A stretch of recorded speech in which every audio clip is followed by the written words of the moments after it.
الحمد لله نحمده ونستعينه ونستغفره ونؤمن به ونتوكل عليه ونعوذ بالله من شرور أنفسنا ومن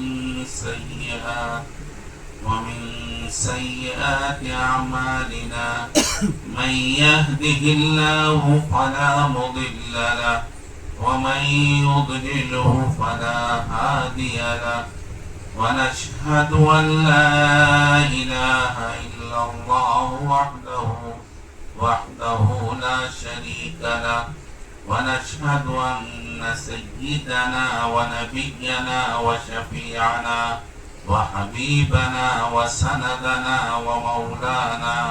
ومولانا محمدا عبده ورسوله وصلى الله تعالى على خير خلقه محمد وعلى آله وأصحابه أجمعين أما بعد فأعوذ بالله من الشيطان الرجيم بسم الله الرحمن الرحيم وذروا ظاهر الإثم وباطنه إن الذين يكسبون الإثم سيجزون بما كانوا يقترفون سبحان ربك رب العزة عما يصفون وسلام على المرسلين والحمد لله رب العالمين اللهم صل على سيدنا محمد وعلى آل سيدنا محمد وبارك وسلم اللهم صل على سيدنا محمد وعلى آل سيدنا محمد وبارك وسلم اللهم صل على سيدنا محمد وعلى آل سيدنا محمد وبارك وسلم معزز حاضرین کرام، میرے بزرگوں اور دینی بھائیوں، یہ مجلس ایک مبارک مجلس ہے. اس کا ایک ایک لمحہ بہت قیمتی ہے اور حضرت والا کا کلام مبارک بابرکت کلام ہے. آپ اگر غور کریں اور اخلاص کے ساتھ آپ یہاں بیٹھیں تو آپ کی دل کی دنیا بدل جائے گی، حالات بدل جائیں گے. اللہ تبارک و تعالی اپنے خاص بندوں کے دلوں کے اندر ایک عجیب روشنی پیدا فرماتے ہیں. وہ روشنی جس پر پڑ جاتی ہے اس کا دل منور ہو جاتا ہے. اس لیے یہ مجلس عام مجلس نہیں ہوا کرتی، بہت ہی خاص مجلس ہوتی ہے.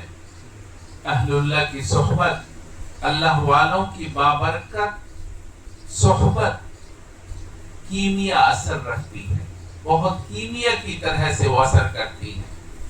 لیکن شرط یہ ہے کہ ہم دل کی توجہ کے ساتھ مجلس میں بیٹھ کر کے دل کے کانوں سے بات سنیں تو آپ کے حالات بدل سکتے ہیں. میرے بھائیوں، اللہ تبارک و تعالی نے ہم سب کو انسان بنایا ہے اور انسان کو مختلف صفتوں کا مجموعہ بنایا ہے. انسان کے اندر بہت ساری صفات ہیں. ایک صفت انسان کے اندر حیوانیت کی صفت، حرص، لالچ، طمع، شہوت، یہ حیوانیت کی صفت ہے. جانور حریص ہوتے ہیں، وہ کھاتے رہتے ہیں، بہت کھاتے ہیں. انسان بھی کھاتا ہے. جانوروں کے اندر شہوت پرستی کی صفت ہے. جب چاہتا ہے جانور اپنی شہوت پوری کر لیتا ہے، اس کو کہیں گھر مکان کی ضرورت نہیں ہے. انسان کے اندر بھی یہ صفت ہے. انسان کے اندر بہیمیت کی صفت ہے. انسان کے اندر سبعیت کی صفت ہے. انسان کے اندر شیطنت کی صفت ہے. انسان کے اندر کبریائی کی صفت ہے. یہ سب کے سب انسان کے اندر ہے. انسان ظلم کرتا ہے، کمزوروں کو ستاتا ہے، اس کو تکلیف پہنچاتا ہے. یہ سبعیت کی، درندگی کی صفت ہے. انسان دغا دیتا ہے، مکر کرتا ہے، فریب کرتا ہے، جال سازی کرتا ہے. یہ شیطنت کی صفت ہے. انسان تکبر کرتا ہے، بڑائی کرتا ہے. یہ اللہ تعالی کی صفت ہے. ان صفات کا حامل انسان ہے، مگر اللہ تبارک و تعالی کو پسند نہیں ہے. اللہ تبارک و تعالی راہ بنائی ہے. یہ راہ وہ ہے جس سے اللہ خوش ہوتے ہیں، یہ راہ وہ ہے جس سے اللہ خوش نہیں ہوتے. اللہ تبارک و تعالی نے دونوں راہیں متعین فرمائی ہیں. ایک راہ گناہ والی راہ ہے، ایک راہ اللہ کی رضا والی راہ ہے. جس راہ سے اللہ خوش نہیں ہے وہ گناہ والی راہ ہے، اور جس سے خوش ہیں وہ اطاعت والی راہ ہے، عبادت والی راہ ہے. قرآن کریم میں اللہ تعالیٰ نے ہم سب سے خطاب کر کے اللہ تعالیٰ نے فرمایا وَذَرُوا ظَاهِرَ الْإِثْمِ وَبَاطِنَهُ. اے لوگوں چھوڑ دو گناہوں کو چھوڑ دو. ظاہری گناہوں کو بھی چھوڑو اور باطنی گناہوں کو بھی چھوڑو. اللہ نے فرمایا وَذَرُوا ظَاهِرَ الْإِثْمِ وَبَاطِنَهُ. اے لوگوں چھوڑ دو ظاہری گناہوں کو بھی چھوڑو اور باطنی گناہوں کو بھی چھوڑو. اللہ تبارک و تعالی نے جن چیزوں کو حکم دیا ہے ان چیزوں کو بجا لانا، ان چیزوں پر عمل کرنا، یہ طاعت ہے، عبادت ہے. اور جن چیزوں سے اللہ نے روکا ہے ان چیزوں سے رک جانا، یہ اللہ کی طاعت ہے، عبادت ہے. اور جن چیزوں کا اللہ نے حکم دیا اس پر عمل نہ کرنا، اس کے خلاف کرنا، یہ گناہ ہے، اثم ہے. اور اللہ تعالیٰ نے جن چیزوں سے منع کیا ہے ان چیزوں کو کرنا یہ گناہ ہے. گناہ ایک راہ ہے اور طاعت ایک راہ ہے. گناہوں کی وجہ سے آدمی کے اندر جو طاعت والی قوت ہوتی ہے وہ ختم ہو جاتی ہے، اور گناہ انسان کی طاعت کو اس طرح سے ختم کر دیتا ہے اور اس کو ختم کر دیتا ہے جیسے آگ لکڑی کو جلا ڈالتی ہے. آگ اگر لکڑی میں لگ جائے پوری لکڑی ختم ہو جاتی ہے. اسی طرح سے جب کوئی بندہ گناہ کرتا